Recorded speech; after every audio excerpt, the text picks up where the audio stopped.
Assalamualaikum warahmatullahi wabarakatuh. Perkenalkan, nama saya Ulfa Nabila. Saya mahasiswi PPG Prajabatan Universitas Sarjana Wiyata Taman Siswa. Baik, kali ini saya akan mempresentasikan hasil kinerja UAS saya, yaitu evaluasi, refleksi kritis, dan rencana tindak lanjut atau RTL mata kuliah PMAD. Berdasarkan analisis berbasis data yang saya dapatkan ketika melakukan praktik pembelajaran di SMK Koperasi Yogyakarta, peserta didik kelas 12 materi fotografi, kebutuhan belajar peserta didik telah terfasilitasi melalui penjelasan materi dan melakukan praktik kamera simulator, adanya refleksi dan umpan balik pembelajaran dari guru. Nah, sebagian besar peserta didik sudah memahami konsep segitiga exposure dan mampu menerapkannya dalam praktik sederhana. Ditemukan beberapa peserta didik yang kurang fokus saat mengikuti pembelajaran, cepat bosan, sering bermain HP atau tidur saat pembelajaran.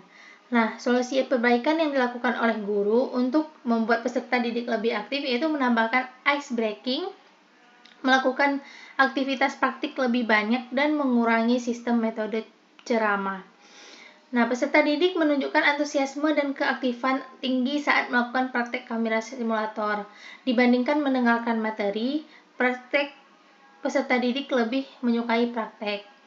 Beberapa peserta didik masih memerlukan pendampingan dan latihan tambahan untuk memahami komponen segitiga exposure. Ada peserta didik yang sudah memahami dan ada juga yang membutuhkan pendampingan lebih dari gurunya untuk memahami konsep segitiga exposure. Nah, secara keseluruhan, pembelajaran berjalan baik dan mendukung perkembangan aspek pengetahuan, keterampilan, serta keaktifan peserta didik. Adapun keberhasilan proses pembelajaran yang dilakukan saat praktik pembelajaran di kelas 11 DKV 2 dengan materi segitiga exposure, yaitu yang pertama, praktik kamera simulator itu sangat berhasil karena dengan adanya praktik kamera simulator meningkatkan semangat dan keaktifan peserta didik, membantu memahami konsep segitiga exposure secara lebih mudah dan juga nyata. Yang kedua yaitu kegiatan peer review, itu sangat berhasil karena melatih kemampuan berpikir kritis dan komunikasi antara peserta didik dan juga guru. Kemudian peserta didik dapat saling memberikan masukan dan belajar dari hasil karya teman. Umpan balik selama praktik yaitu membantu peserta didik untuk memperbaiki kesalahan secara langsung, membuat proses belajar lebih efektif dan lebih bermakna. Pengembangan kreativitas yang berhasil dilakukan yaitu peserta didik bebas mengeksplorasi pengaturan kamera, melatih kemampuan menganalisis hasil foto yang dihasilkan. Nah, adapun kendala proses pembelajaran yaitu selain keberhasilan ada juga kendala dan kesenjangan saat proses praktik pembelajaran. Yang pertama, motivasi belajar rendah dari peserta didik. Beberapa peserta didik kurang fokus saat pembelajaran, bahkan bermain HP, mudah bosan dan tertidur saat pembelajaran. Hal itu dikarenakan peserta didik lebih menyukai sistem praktik nyata atau praktik secara langsung yang melibatkan secara aktif peserta didik dalam proses pembelajaran. Nah, yang kedua yaitu perhatian peserta didik yang mudah menurun. Penyampaian materi yang masih terlalu lama dan didominasi oleh metode ceramah membuat peserta didik menjadi kurang fokus saat pembelajaran. Perbedaan tingkat pemahaman. Sebagian peserta didik sudah memahami materi yang diberikan oleh guru, namun sebagiannya lagi masih membutuhkan pendampingan lebih lanjut, sehingga ketika guru mendampingi peserta didik yang masih kurang memiliki pemahaman atau kurang memahami materi, membuat peserta didik yang sudah memahami materi menjadi cepat bosan ataupun kurang fokus terhadap pembelajaran. Adapun juga kendala yang keempat yaitu keterbatasan waktu. Pembagian waktu antara penyampaian materi, melakukan praktik dan pendampingan belum sepenuhnya optimal dikarenakan ketika praktik belum keseluruhan siswa dapat mempraktikkan praktik pembelajaran.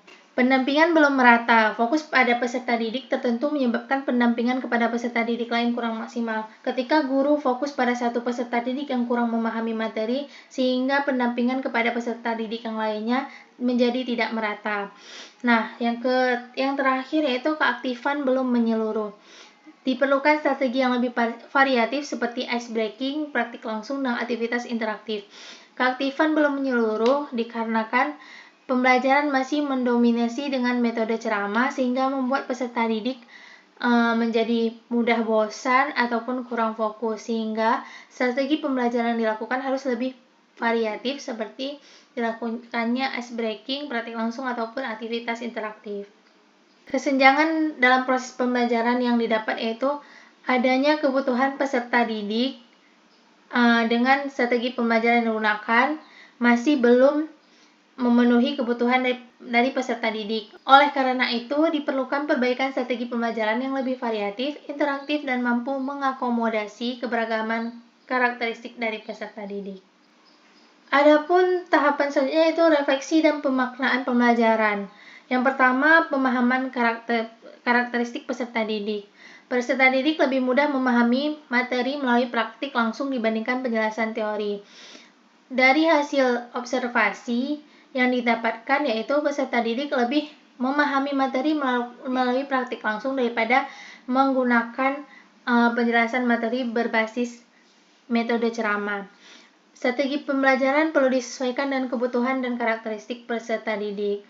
Adapun teori yang bersangkutan dengan proses pembelajaran itu lebih ke teori konstruktivisme, di mana pengetahuan yang harus dibangun melalui pengalaman belajar yang aktif. Praktik kamera simulator ini sangat membantu peserta didik memahami konsep segitiga exposure secara lebih mendalam. Yang ketiga itu melakukan penerapan Universal Design for Learning ataupun UDL, di mana materi disajikan melalui berbagai cara. Yang pertama dengan penjelasan materi, dilakukan demonstrasi, kemudian simulasi praktik, membuat diskusi dan juga refleksi pembelajaran. Yang kedua, membantu mengakomodasi perbedaan gaya belajar peserta didik agar pembelajaran menjadi memenuhi gaya belajar peserta didik, kebutuhan peserta didik, dan minat peserta didik, supaya peserta didik tidak mudah bosan dan juga fokus terhadap pelajaran. Yang kelima, adanya penguatan diferensiasi, di mana pendampingan telah dilakukan namun belum terstruktur secara sistematis. Perlu aktivitas dan tugas dengan tingkat tantangan yang beragam sesuai kebutuhan peserta didik. Jadi pendampingan yang dilakukan belum sepenuhnya terstruktur dan secara merata. Yang terakhir yaitu pembelajaran mendalam atau deep learning. Peserta didik memahami konsep, mempraktikkan, dan merefleksi pembelajaran. Dari proses pembelajaran yang dilakukan, peserta didik sebagian sudah memahami konsep, mampu mempraktikkan, dan juga melakukan refleksi pembelajaran setiap selesai melakukan proses pembelajaran. Untuk kedepannya, materi perlu lebih dikaitkan dengan situasi nyata dalam fotografi dan industri kreatif agar murid lebih berinteraktif secara langsung atau aktif secara langsung saat proses pembelajaran. Adapun rencana tindak lanjut atau RTL yang akan dilakukan yaitu yang pertama strategi perbaikan dan inovasi. Yang pertama, rencana tindak lanjut yang akan dilakukan ke depannya itu mengurangi metode ceramah dengan memperbanyak praktik langsung. Yang kedua, menambahkan ice breaking untuk meningkatkan fokus dan motivasi peserta didik. Yang ketiga, mengoptimalkan penggunaan kamera simulator dan media visual. Dan yang keempat, menerapkan diferensiasi pembelajaran sesuai kebutuhan peserta didik.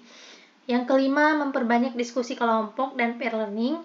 Keenam, memberikan scaffolding bagi peserta didik yang mengalami kesulitan. Ketujuh, menggunakan asesmen formatif yang lebih beragam seperti adanya side ticket atau kuis singkat. Dengan rencana tindak lanjut ini, sehingga pembelajaran yang dilakukan membuat murid aktif terlibat langsung, tidak mudah bosan, dan juga fokus dalam proses pembelajaran. Implementasi rencana tindak lanjut pada pembelajaran berikutnya yaitu dengan melakukan asesmen awal untuk mengetahui pemahaman peserta didik. Asesmen awal ini sangat berguna dalam setiap strategi pembelajaran, yaitu kita bisa mengetahui bagaimana karakteristik peserta didik ataupun pemahaman peserta didik. Yang kedua, menyampaikan materi secara singkat melalui demonstrasi dan media visual. Dengan tidak menggunakan sistem metode ceramah, menyampaikan materi secara singkat dan menyampaikan materi melalui media visual membuat karakteristik atau minat peserta didik sesuai minat DKV menjadi lebih interaktif daripada menggunakan sistem metode ceramah. Membagi peserta didik dalam kelompok kecil untuk praktik kamera simulator agar peserta didik menjadi terlibat aktif dalam proses pembelajaran. Memberikan pendampingan khusus kepada peserta didik yang membutuhkan. Guru selalu harus melakukan scaffolding atau pendampingan khusus kepada murid yang belum memahami konsep pembelajaran ataupun materi supaya semua kebutuhan dari peserta didik terpenuhi. Terus melaksanakan PR review dan refleksi setelah praktik. Selalu mengadakan refleksi setelah pembelajaran supaya bisa memperbaiki pembelajaran selanjutnya. Memberikan umpan balik dan penguatan di akhir pembelajaran. Umpan balik berfungsi sebagai peningkatan motivasi bagi peserta didik. Baiklah, kesimpulan dari penugasan ini yaitu pembelajaran segitiga exposure sudah berjalan dengan baik dengan praktik langsung yang efektif meningkatkan pemahaman dan keterampilan peserta didik. Sekian presentasi dari saya. Terima kasih sebelumnya. Assalamualaikum warahmatullahi wabarakatuh. Bye-bye.